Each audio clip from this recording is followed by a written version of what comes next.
Okay, guys, so we are going to start the next unit here. The next unit is exponentials and logarithms. The first half of the unit is all based on exponentials. So what we're going to do first here is we are going to graph exponentials. So the way that you could graph exponentials, there's obviously a lot of different ways, but the way we're going to focus on today is through using a table. So the first thing we're going to do is we're going to create a table here. So we need an XY chart. In this case, it's going to be x and then f of x because it's f of x equals, not y equals. But if you put y there, that's not a problem. So we're going to use the same x coordinates each time with each of these just to get a good representation on both sides of the x-axis. So we're going to use -2, -1, 0, 1, and 2. And we're going to do that every time we do a graphing problem for exponentials. Okay, so now how we get f of x, or how we get y here, we take whatever x is and we substitute it into our original problem for x. So what we're going to do here is we're going to do 3 to the -2nd power.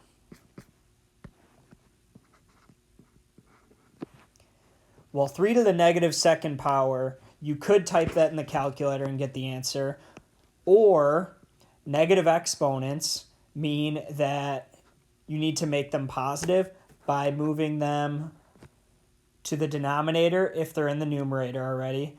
If they're in the denominator, then you move them to the numerator and they become positive. I like to say cross the line, change the sign. So 3 to the -2nd power is the same thing as 1 over 3 squared. 3 squared is 9, so that's the same thing as 1 over 9. Okay, so the next one here, we have -1 as the x, so we have 3 to the -1st power, which is the same thing as 1 over 3 to the 1st, which is 1/3. Again, if you're more comfortable just typing 3 to the -1st power or 3 to the -2nd in your calculator, or you could just type it in Google and get 3 to the -2nd, it'll give you a decimal approximation. Or if you put 3 to the -1st just in a Google search, it should give you a decimal approximation for that. But I'm going to leave mine as fractions. If you put yours as decimals, that's fine. Okay, so moving on to the next one, we would have 3 to the 0 power. Anything to the 0 power is 1. And then moving on from there, we have 3 to the 1st, which is 3. And then we have 3 squared, which is 9. So all I did to get those numbers was I plugged them in for x in the original problem. So I'm going to use each of these along with these to graph the ordered pairs. So the first ordered pair that I'm graphing is -2, 1/9. So 1/9 is a little bit above 0. So we're going to go -2 and then just kind of approximate that there. Then we have -1, 1/3. So 1/3, 0.3 repeating, is a little bit bigger than the last one. So we go over to -1 and we go up to about 1/3. Again, you're not going to be perfect on that. You just kind of do the best that you can. So the next one, when x is 0, f of x or y is 1. So we got to plot 0, 1, which is right here. So we see our y-intercept is 1. Then we plot 1, 3. And then last we plot 2, 9. So we go over to 2 on the x and up to 9 on the y. Sorry. And then you connect all your points here. Really important here that you don't have your graph going below the x-axis, and we'll talk about that later. So your graph should look something like this, and it has an exponential curve. Okay, so the next one we're going to look at is number 2 here. So just like in number 1, in order to graph this exponential, we are going to create an XY chart, or in this case, f of x chart. Okay, we're going to use the same exact x values for each of these. -2, -1, 0, 1, and 2. Why? Just because it'll give us a good representation on both sides of the x-axis. Okay, so then it's a lot of the same things in this one. We're going to take the -2 here and plug it in for x. So you're going to do 1/3 to the -2nd power. You can type this in a calculator. You can type this straight into Google. You could use Desmos and type this in, and you could get the answer. Or you could just do it by hand. Since it's a negative exponent, what we do is to make it a positive exponent, you flip it. So we're going to flip 1/3, and we're going to change that to 3/1, which is 3. And then that makes that exponent positive. So 1/3 to the -2nd power is the same thing as 3 squared, which is 9. The next one here, we're going to do 1/3 to the -1st power. Again, we need to change that to a positive exponent. In order to do that, we need to flip the 1/3 to 3/1. So we have 3 to the 1st power, which is 3.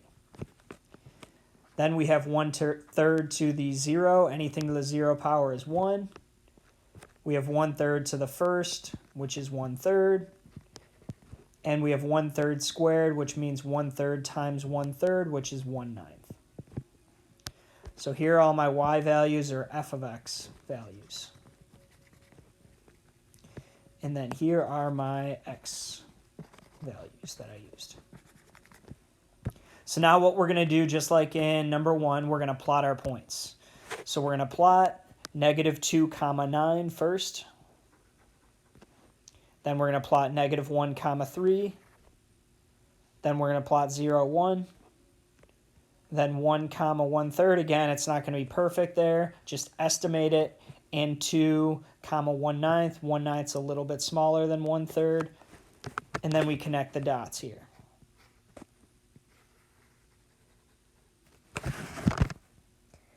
Again, making sure you don't go below that x-axis. So then we should have something that looks like this. And if we talk about 2 new concepts here, the first one is what we call exponential growth. And the second one here is what we call exponential decay. You may remember those two from Algebra 1. Okay, so those 2 examples should be able to help you complete numbers 3 and 4. We're also going to do number 5 together. So if we take a look at that, it's a lot of the same. Create your table first.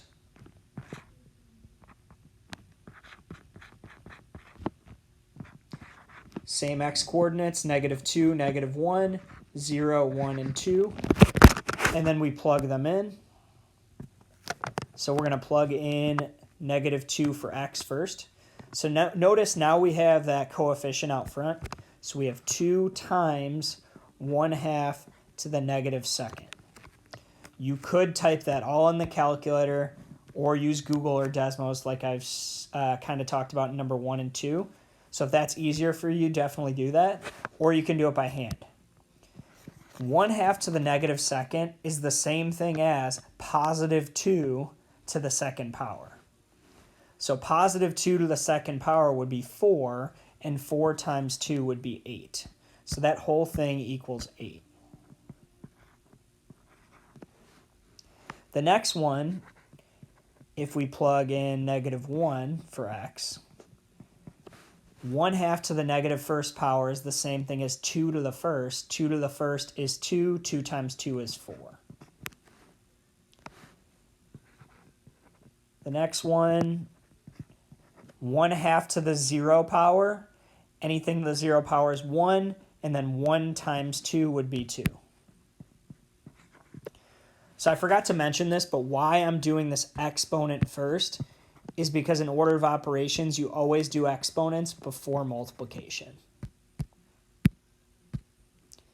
Okay, and then we have 1/2 to the 1st power, which is 1/2.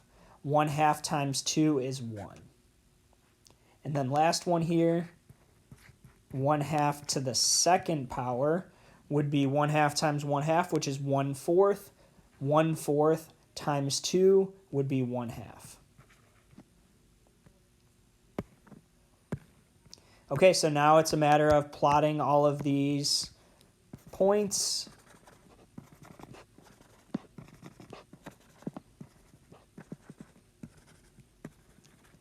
On the coordinate plane. So -2, 8, -1, 4, 0, 2, 1, 1, and 2, 1/2.